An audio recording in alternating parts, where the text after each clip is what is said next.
त्यसरी चल्ने गरेको राज्यको ठाउँमा अब सबै तह तबकाको प्रतिनिधित्व हुने कम्तीमा नयाँ राष्ट्रिय एकताको आधारशिला खडा भयो। यो पूर्ण भयो भनेर हामीले कहिले पनि भनेका छैनौं। यसलाई अझ विकसित गर्नु छ, यसलाई अझै परिमार्जित गर्नु छ, संविधानलाई अझै संशोधन गरेर सबै जात जाति भाषा भाषी क्षेत्र वर्ग समुदायलाई अझै एकताबद्ध गर्नु छ। तर इतिहासको सामन्ती युगको हिजोको अवस्था र आजको गणतन्त्रको युगको अवस्थामा नयाँ राष्ट्रिय एकता नयाँ संविधानले कायम गरेकै छ। मैले के देख्छु भने हामी हिजो पञ्चायत विरोधी आन्दोलनको क्रममा होस् या गणतन्त्रको निम्ति आन्दोलनको क्रममा हामीले जे भोगेका र देखेका थियौं, नेपाली समाजले जे भोगेको थियो त्यसको ठीक विपरीत संघीय लोकतान्त्रिक गणतन्त्रले नयाँ राष्ट्रिय एकता कायम गरेकै हो। राजनीतिक दलहरूको बीचमा पनि हिजो लामो समयदेखि कायम रहेको कोही राजा परस्त, कोही के परस्त, कोही के परस्त भनेर राजनीतिक दलहरूको बीचमा राष्ट्रिय उद्देश्यको निम्ति समर्पित भएर लाग्नुभन्दा एकअर्काप्रति अलि बढी नै शत्रुतापूर्ण संघर्षको स्थिति हामीले देख्यौं, भोग्यौं।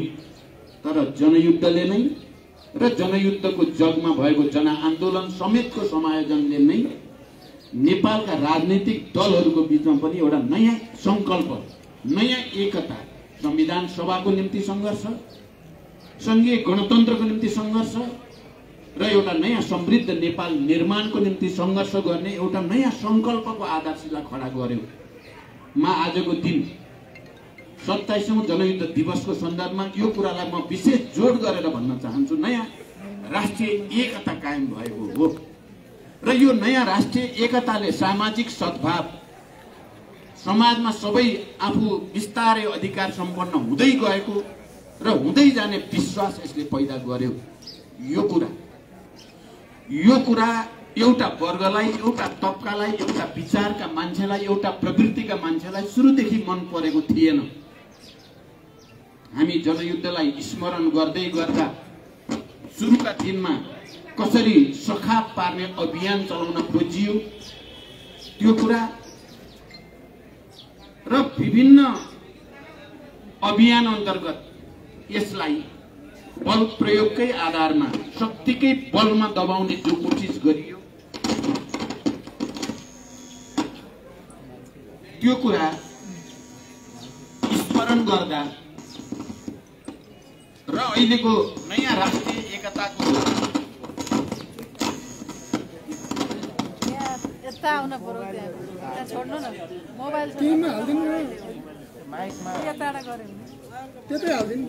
त्यो कुरा स्मरण गर्दा हामी सबै विशेष रूपले गम्भीर हुन जरुरी छ।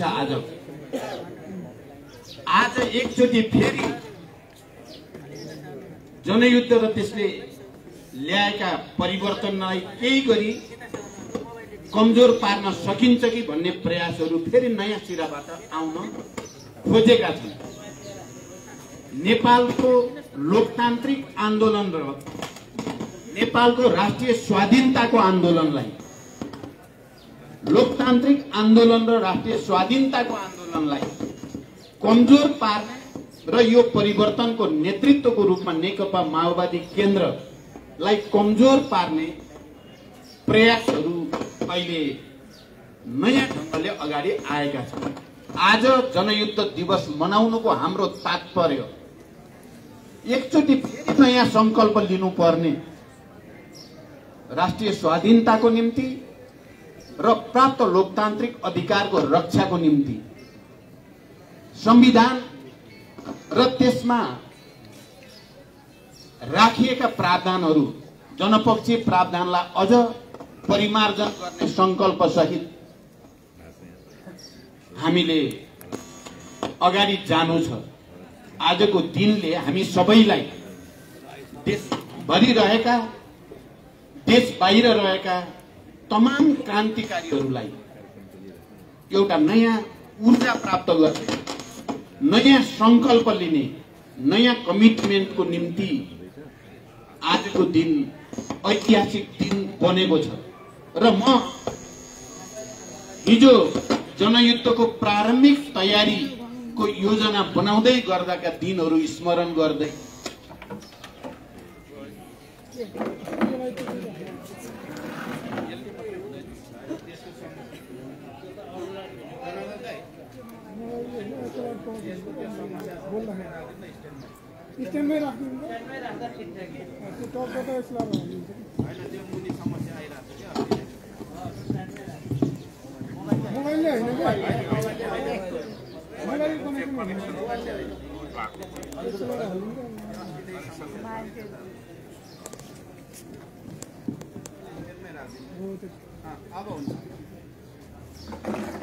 मैले भन्दै थिएँ कि यो साल हाम्रो लागि अझ विशेष रूपले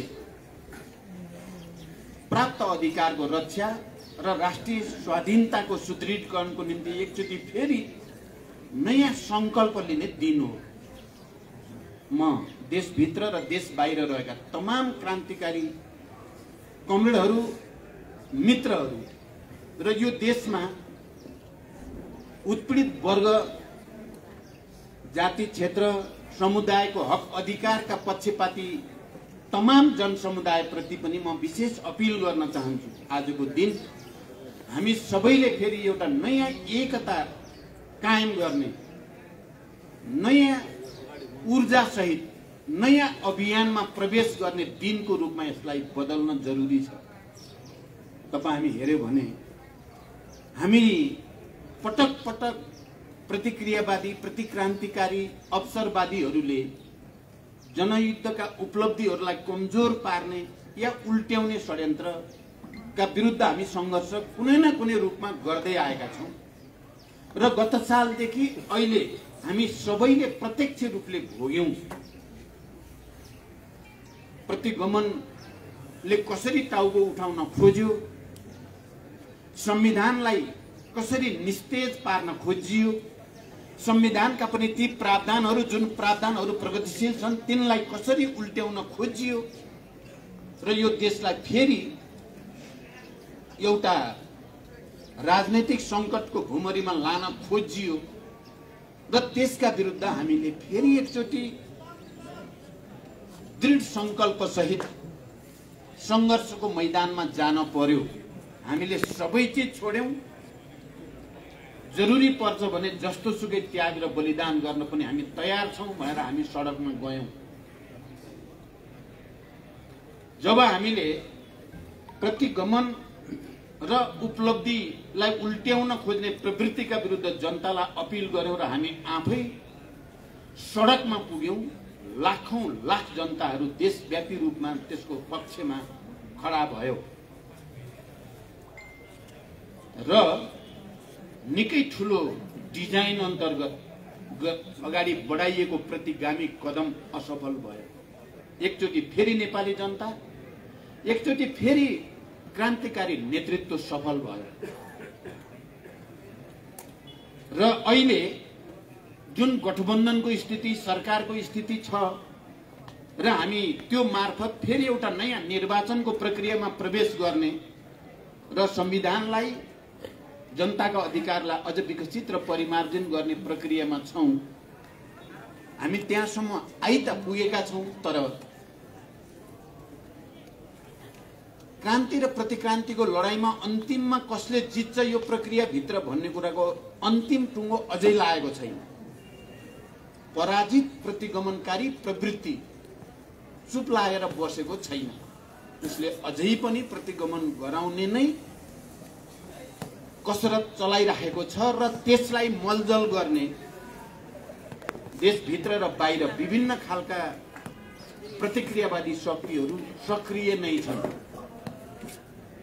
अहिले कुनै तरिकाले प्रतिगमन विरोधी आन्दोलनका कारण त्यो प्रक्रियाबाट पैदा भएको यो गठबन्धनलाई टुटाउनको निम्ति, यो सरकारलाई गिराउनको निम्ति, निर्वाचन प्रक्रियालाई बिथोल्नको निम्ति अनेक खालका प्रपञ्चहरू छन्, भइरहेका छन्। तपाईँ हामीले देखिरहेका छौँ। हामीले गठबन्धन बनाउँदा केही सैद्धान्तिक र केही राजनीतिक मान्यताहरूलाई अगाडि सारेका थियौं र तिनै मान्यताका आधारमा गठबन्धन बनाएका हौं। तपाई हामी सबैलाई थाहा छ, संविधानको रक्षा, लोकतान्त्रिक गणतन्त्रको रक्षा र राष्ट्रियताको रक्षामा हामी एकमत भएर त्यसैलाई लिपिबद्ध गरेर त्यसैको आधारमा आन्दोलित हुँदै हाम्रो गठबन्धन बनेको हो र यो सरकार पनि गठन भएको हो।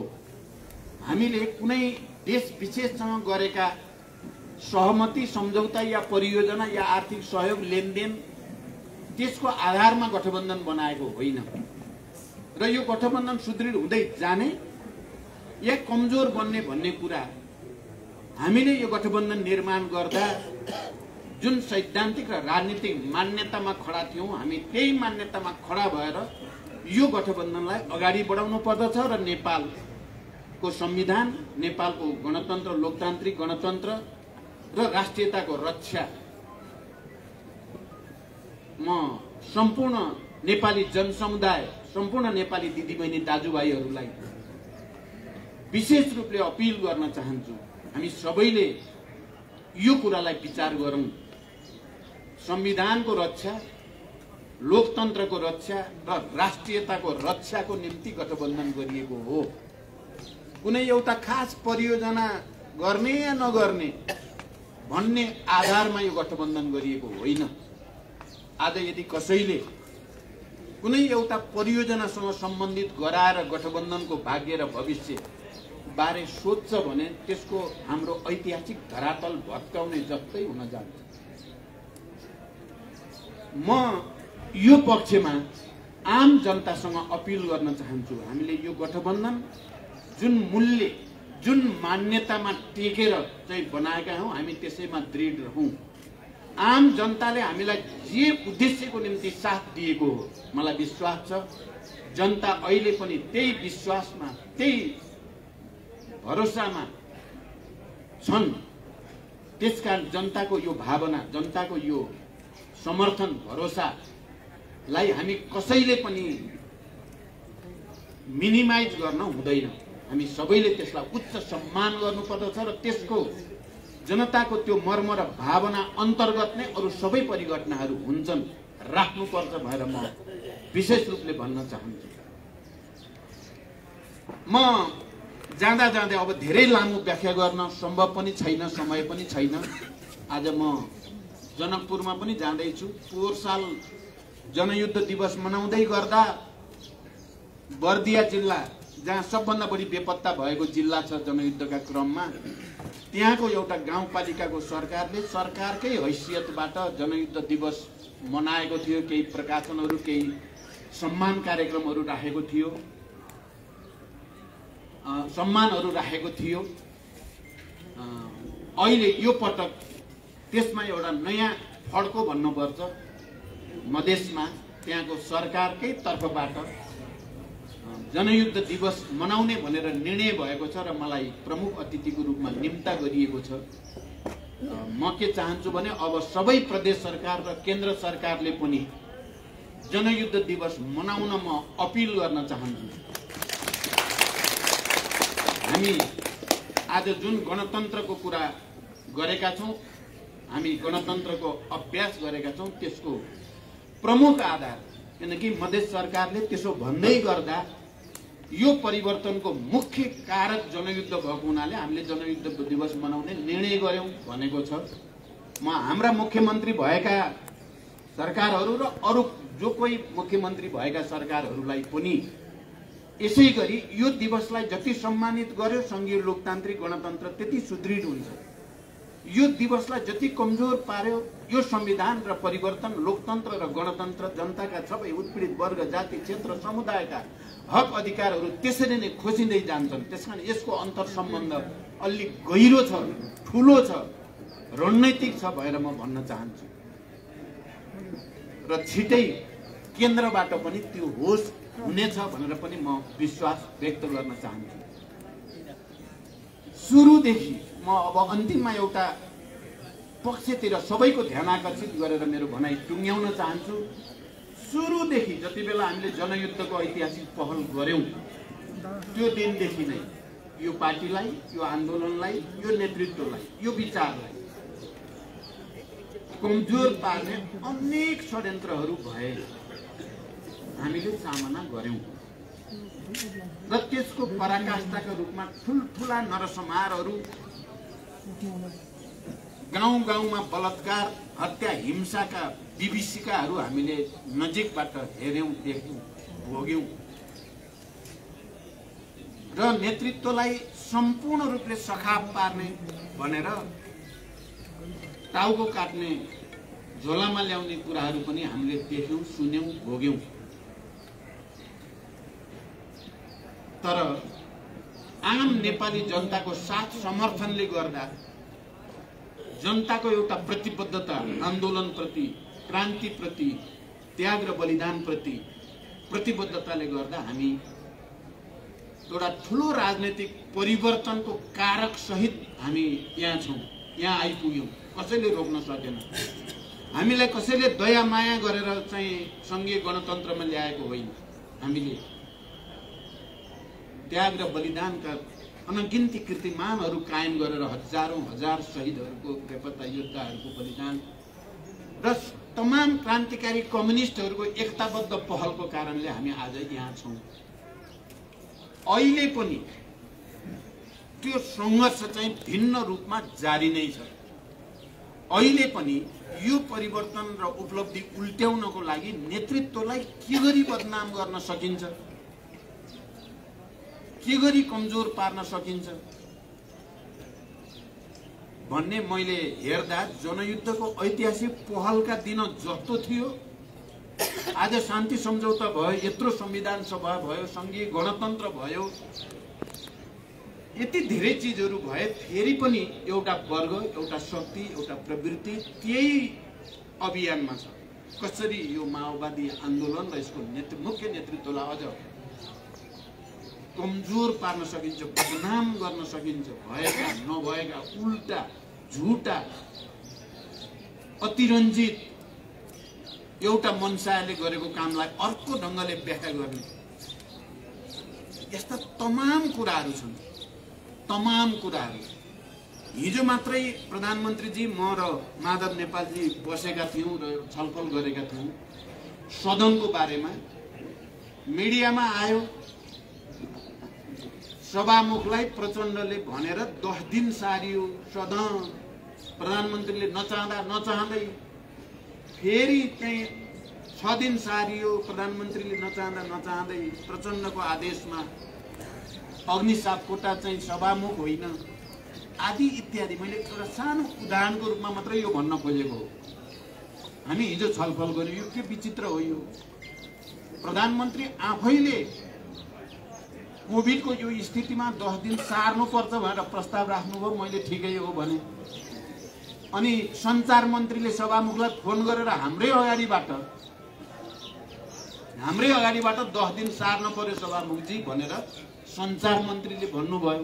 तर मिडियामा चाहिँ प्रचण्डलाई के गरी बदनाम गर्न सकिन्छ यो प्रक्रियामा र जनतालाई के गरी भ्रमित पार्न सकिन्छ भन्ने षड्यन्त्रको अङ्गको रूपमा प्रचार गरियो। हिजो प्रधानमन्त्रीजीले भन्नुभयो, भनिदिनुहोस् जनतालाई यो झुटो कुरा हो, प्रधानमन्त्रीले नै गरेको भनिदिनुहोस् भनेर भन्नुभयो। म आज त्यो भन्न पनि चाहे। मैले यो त सानो उदाहरण भनेको। यस्ता थुप्रै कुराहरू छन्, ठुल्ठुला कुरा पनि छन्। तर मलाई के विश्वास छ भने हामी माओवादीहरू दृढता साथ र एकताबद्ध रूपले अगाडि जाँदा र नेपाली जनतासँग हाम्रो सम्बन्धलाई हामीले अझ सुमधुर, अझ चाहिँ दह्रो बनाउँदै जाँदा, जसरी हिजो हामीलाई सखाप पार्न चाहँदै पनि हामी एउटा ठूलो राजनीतिक परिवर्तनको कारक सहित हामी यहाँ उपस्थित भयौं। अहिले हामीलाई बदनाम गर्ने, कमजोर पार्ने, विभाजित गर्ने तमाम षड्यन्त्रलाई पनि हामी परास्त गरेर अझ विजयी भएर हामी समाजवादको यात्रामा अगाडि बढ्न सक्छौं भन्ने मेरो विश्वास अहिले पनि त्यत्तिकै कायम छ जति जनयुद्धको सुरुवात गर्ने बेलामा थियो। म यो कुरा आम नेपाली श्रमजीवी जनता, देशभित्र र बाहिरका तमाम दिदीबहिनी दाजुभाइहरूलाई म दृढताको साथ भन्न चाहन्छु र अहिले पनि जो प्रतिगमन प्रतिक्रान्तिका षड्यन्त्र छन् तिनलाई परास्त गर्नको निम्ति म सबै माओवादीहरू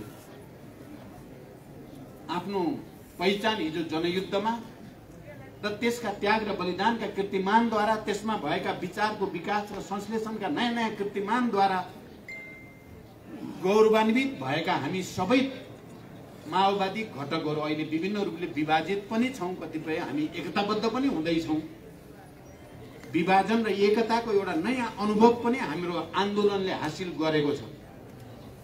म आजको दिन ती तमाम क्रान्तिकारी साथीहरूलाई प्रतिगमनका विरुद्ध, कम्तीमा पनि प्रतिक्रान्तिको षड्यन्त्रका विरुद्ध, माओवादी आन्दोलनलाई बदनाम गर्ने षड्यन्त्रका विरुद्ध फेरि एकचोटि एकताबद्ध हुन म विशेष रूपले अपिल गर्न चाहन्छु। हामीले सबैले आत्मसमीक्षा गरौं, कसले कहाँ के कति कमजोरी गरियो, खुला हृदयले आत्मसमीक्षा गर्न तयार हौं र हामी सबै क्रान्तिकारी कम्युनिस्टहरू, माओवादी भन्दा बाहिर भएका पनि क्रान्ति आन्दोलन परिवर्तन प्रति इमानदार कम्युनिस्टहरू सबै एकताबद्ध हुन जरुरी छ। त्यसरी मात्रै हामीले राष्ट्रिय स्वाधीनताको रक्षा र सुदृढीकरण, लोकतन्त्रको रक्षा र सुदृढीकरण र समाजवादको यात्रातिर अगाडि बढ्न सकिन्छ। म यो अपिल पनि आजको दिन विशेष रूपले गर्न चाहन्छु।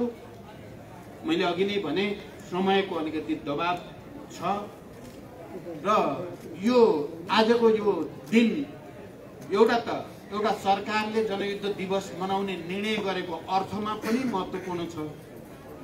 म मधेसको सरकारलाई यहाँबाट पनि विशेष रूपले धन्यवाद भन्न चाहन्छु, यो वातावरण बनाउने साथीहरूलाई पनि र आम मधेसी जनसमुदायलाई पनि, किनकि उहाँहरूका प्रतिनिधिहरूले चाहिँ यो साहसिक निर्णय उहाँहरूले गर्नुभएको छ। यसको पछि सबैले यसलाई पछ्याउने छन् भनेर म विश्वास पनि व्यक्त गर्न चाहन्छु। र आजकै दिन हाम्रो महान जनयुद्धको क्रममा महत्त्वपूर्ण भूमिकामा रहनु भएका र निकै अप्ठ्यारो दिनहरूमा पनि पार्टीलाई, आन्दोलनलाई र नेतृत्वको रक्षाको निम्ति धेरै महत्त्वपूर्ण भूमिका खेल्नु भएका हामी सबैले चिनेका छौं। कमरेड दीर्घराज श्रेष्ठ सिन्धुली जिल्लाका, उहाँ आफै आन्दोलनको एउटा सहभागी लोकप्रिय नेता पनि हुनुहुन्छ सिन्धुली जिल्लाको, र उहाँ शहीद परिवार पनि हुनुहुन्छ। उहाँका भाइ महेन्द्र श्रेष्ठ होनाहार क्रान्तिकारी कमान्डर हुनुहुन्थ्यो। उहाँको निर्ममतापूर्वक हत्या गरिएको छ र यस अर्थमा उहाँ महत्त्वपूर्ण हाम्रो शहीद परिवार पनि हो। उहाँ यस बीचमा विभाजनको एउटा बडो नमिठो श्रृङ्खला आयो, विविध कारणले उहाँ अर्कै ठाउँमा केन्द्रित हुनुहुन्थ्यो। अस्तिको दिन उहाँ कमरेड हरिबोल गजुरेल र दीर्घ श्रेष्ठ सल्लाह गरेर मकहाँ आउनुभयो र पार्टीमा समायोजित हुने, पार्टीमा जोडिने, मूल पार्टीमै जोडिन आवश्यक छ भन्ने उहाँले पनि महसुस गर्नुभयो। हामीले सल्लाह गर्यौं त्यसो भने जनयुद्ध दिवसकै दिन पार्टी हेडक्वार्टरमा नै तपाईको स्तरको कमरेड प्रवेश गर्दा या जोडिँदा त्यो सन्देश ठुलो हुन्छ भनेर हामीले सल्लाह गरेका थियौं। कमरेड दीर्घ श्रेष्ठ यहाँ आइपुग्नु भएको छ। म उहाँलाई हार्दिक बधाई पनि भन्न चाहन्छु, हार्दिक शुभकामना पनि भन्न चाहन्छु। अब यो तपाईँ केही भनेर गर्ने कि के? त्यसो भएपछि म कमरेड दीर्घराज श्रेष्ठलाई अगाडि आउन र म तपाईलाई स्वागत गर्न चाहन्छु।